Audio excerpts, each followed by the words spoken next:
오늘 주제는 거울로 잡아봤어요. 아, 예. 네. 혹시 하루에 거울을 몇 번이나 보세요? 저는 거울을 안 봅니다.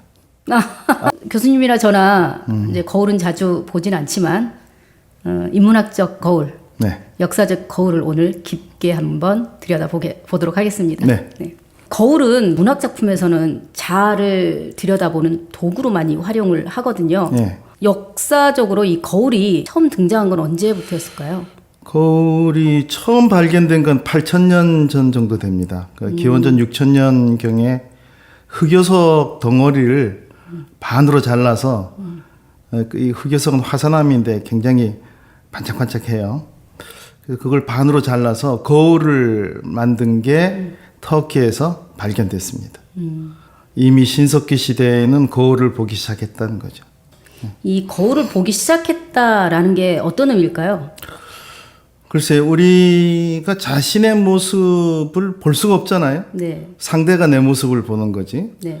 근데 자기 자신의 정체성에 대한 의문이랄까? 나는 누구일까?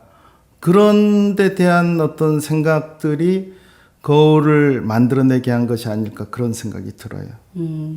그러면 거울이 인류에게 끼친 영향은 지적, 역사적, 어떤 인문학적 영향 그렇죠. 굉장히 철학적이기도 하고 종교적이기도 하고 여러 가지 대단할 것 그렇죠. 같아요. 예.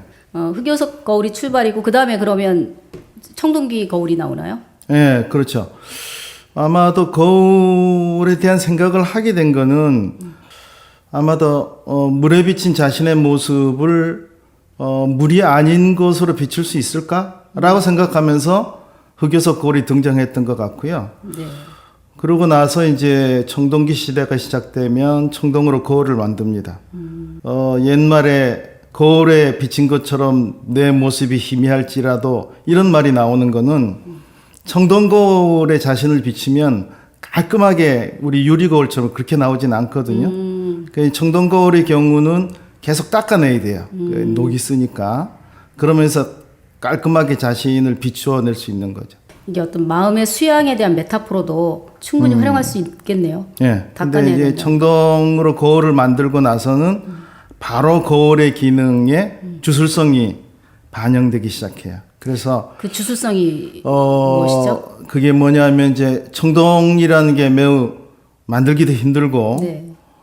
특별한 도구잖아요.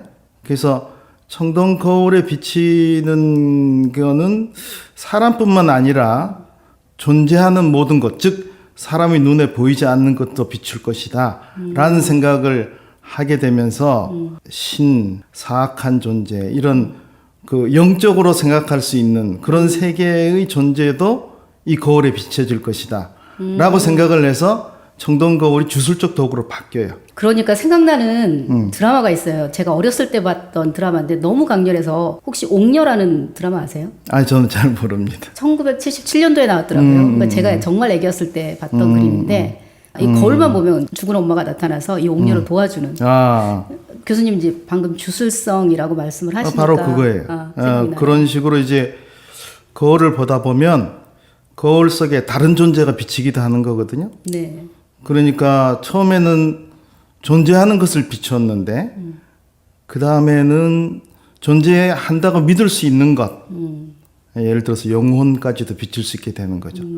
그래서 중국이나 한국이나 청동 거울이 주술적인 도구로 오래 쓰이는데 물론 화장하는 데도 사용이 돼요, 여성들이.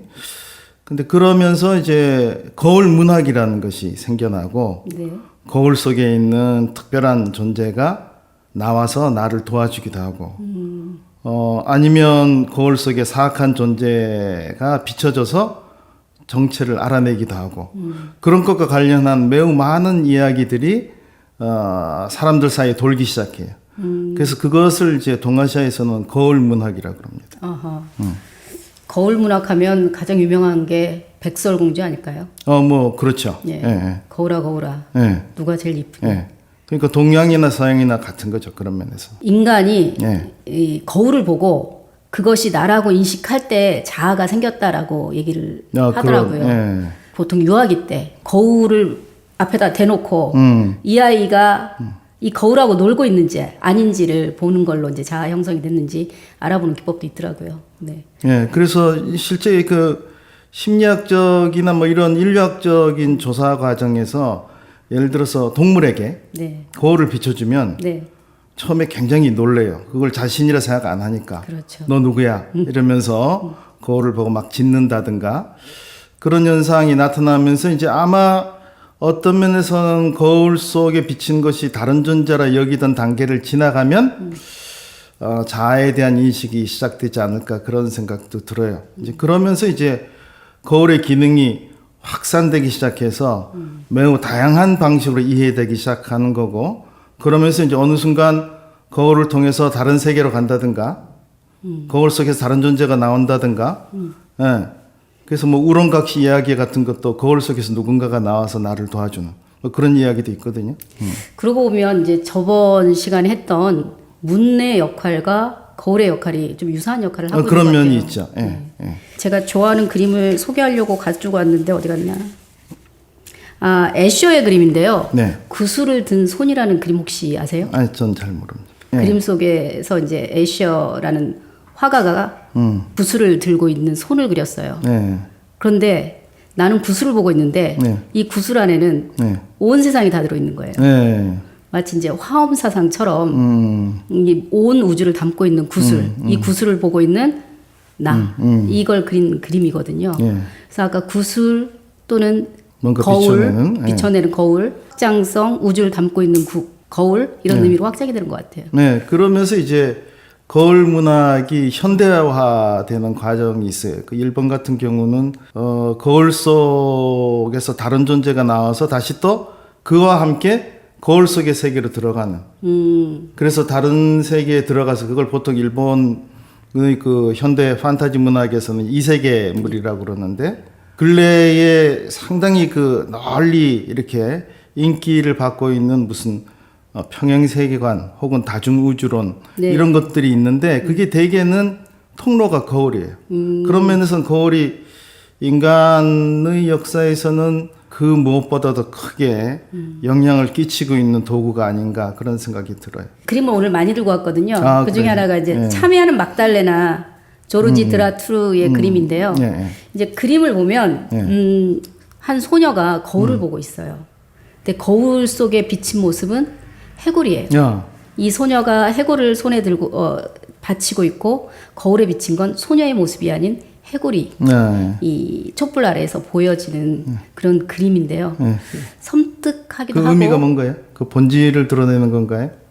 여러 가지를 드러내고 있다라고 보여져요. 대비적인 면이 강하거든요. 빛과 어둠, 그다음에 젊은 여인과 해골, 거울의 비춰짐, 현실과 비춰지는 것 이런 대비되는 영상들이 그 그림 안에 다 담겨져 있거든요. 아, 그래요.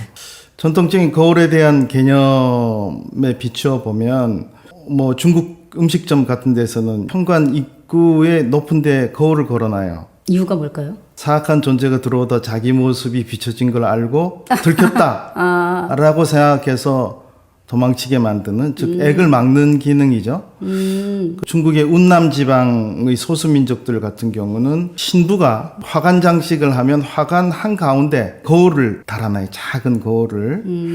왜냐하면 그런 지역은 이 산 높고 물 깊은 그런 골짜기 뭐 이런 데서 서로 이제 멀리서 이렇게 통혼 관계가 성립하기 때문에 산 넘고 고개 넘어서 오는 신랑이 중간에 요괴한테 잡아먹혀서 혹 그 요괴가 신랑으로 변신해서 왔으면 나도 위험한 거 아닌가 그런 데 대한 두려움 뭐 그런 것이 이제 화관 안에 거울을 걸어 놓음으로써 서로 만나서 맞절을 하거나 이런 절차가 있잖아요.